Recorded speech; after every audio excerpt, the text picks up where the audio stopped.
Mahigit 20 milyong pisong halaga ng high-grade marijuana ang naharang po sa NAIA. Nakita yan sa bagahe ng isang Briton na galing Thailand. Nakatutok si Marisol Abduraman.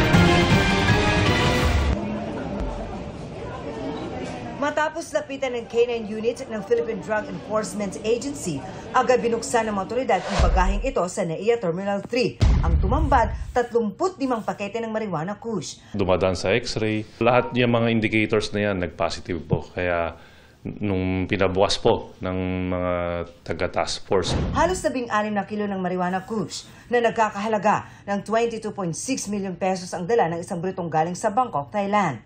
To check and validate kung kasama ko siya sa mga drug syndicates or ano lang ba siya napag-utusan or isa ba siya mule or courier. Pero ayon sa Briton na nakakulong na sa PIDEA, ipinabitbit lang sa kanya ng kaibigan ang bagahe. He said, would it be all right for you to take it? I said, yeah, okay, no problem. Did they pay you for that? No, I didn't know what was inside the bag. Naharap siya sa reklamong paglabag sa Comprehensive Dangerous Drugs Act. Patuloy naman ang investigasyon ng PIDEA para matukoy ang mga kasabwat niya. Para sa GMA Integrated News, Marisol Abduraman, nakatuto 24 oras.